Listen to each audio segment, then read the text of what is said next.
Hello my friends! In today's video I would like to revisit my most used E-mount lens in the last couple of months, which is the Tamron 28-75mm F2.8 Di3RXD, and also to talk about new E-mount lenses that have been released or are rumored to be released at Photokina, especially the new FE 24mm F1.4 GM, Sigma 56mm F1.4 DCDN, and new Sigma art lenses that should be available for E-mount as well. And here I would also like to ask you which of these lenses would you like to see on this channel, so please write that in the comments. So Tamron 28-75mm F2.8 was released back in May. I was lucky to get it in early June before they stopped selling it because of the firmware issues that were fixed in July. So I've been using it for about 4 months. And in this video, I would like to share with you my long-term experiences with using this lens on A7 Mark III and also a bit on Sony A6500. So let's start by what I like most about this lens. First of all, it is the overall package and the price. Tamron 28-75mm f2.8 is basically the cheapest way to get that 24 to 70-ish f2.8 full-frame experience with mirrorless camera, but you have to sacrifice those 4mm on the wide end. For that sacrifice you will get a lens that is significantly smaller, lighter and also cheaper. 28 to 75mm is in my opinion very flexible focal range. It is good for anything from landscapes to portraits. F2.8 on full frame is also very bright aperture, which is great for low light and also for blurring the background, especially at the long end. I really like to shoot outdoors product photography at about 70mm and f2.8, and I have to say that I generally like the results a lot.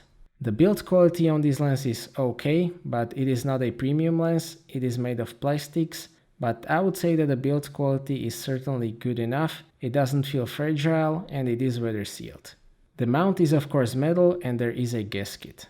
Tamron obviously had to save some costs on the construction of this lens, and in my opinion they did so pretty well.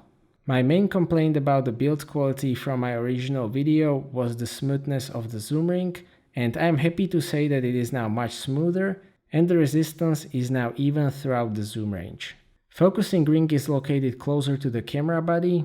Personally, I don't mind that. It is also very smooth with completely even resistance since it is focused by wire system. I use manual focusing in video a lot, and together with focus peaking in A7 Mark III it works well, and I have no problems with getting the focus right even at f2.8, although using it for focus pulling would be a bit trickier.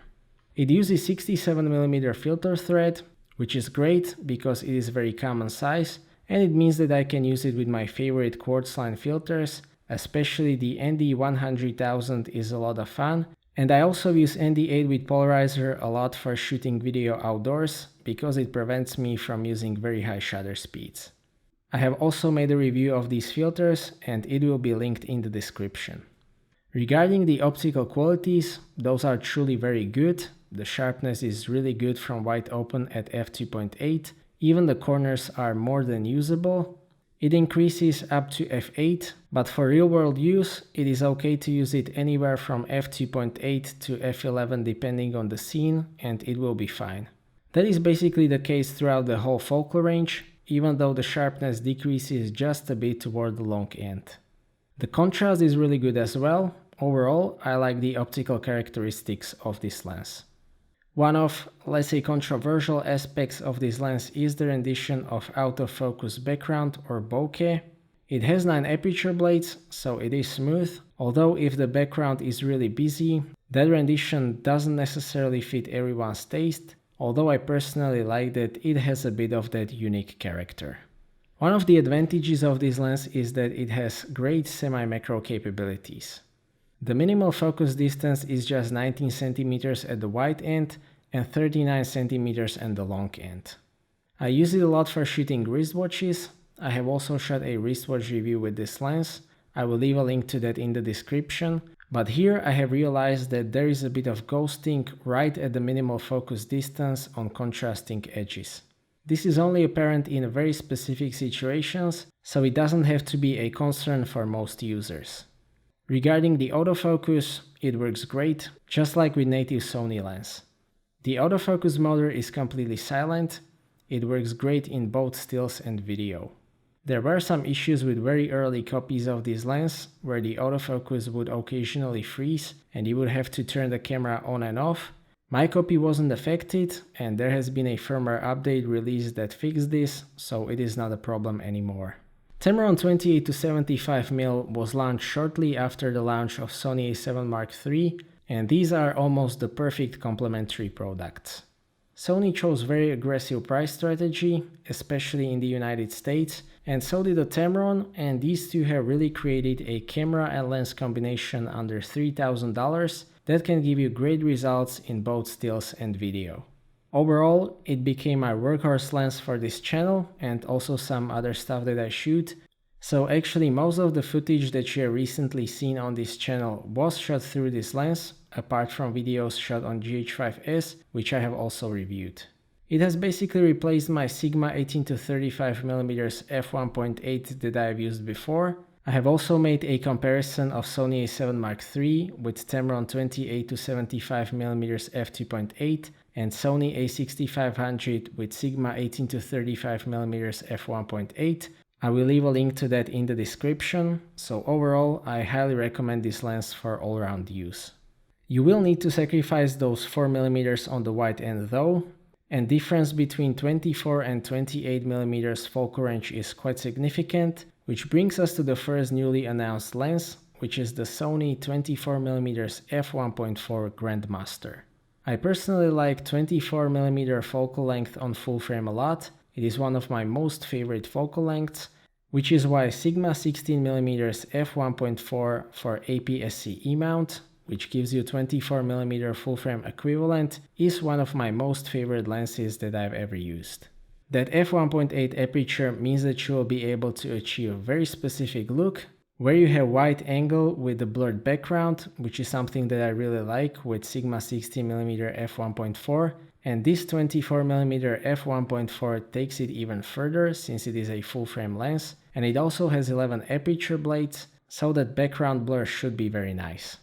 According to early reviews, it is very sharp, especially in corners, in comparison with 24mm f1.4 from other brands. It is also remarkably light at just 440 grams. It uses 67mm filter, like the Tamron 28-75.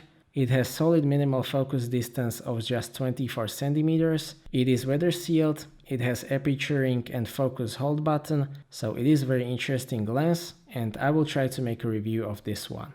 The alternative for those who prefer 28mm focal length could be the Sigma 28mm f1.4 that should be available for E-mount as well, although that seems to be DSLR lens with integrated MC11 adapter, just like the 40mm f1.4. Both 28mm and 40mm are my favorite focal lengths, so I also like these lenses, although the 40mm f1.4 is rumored to weigh 1.2 kg, which is really a lot.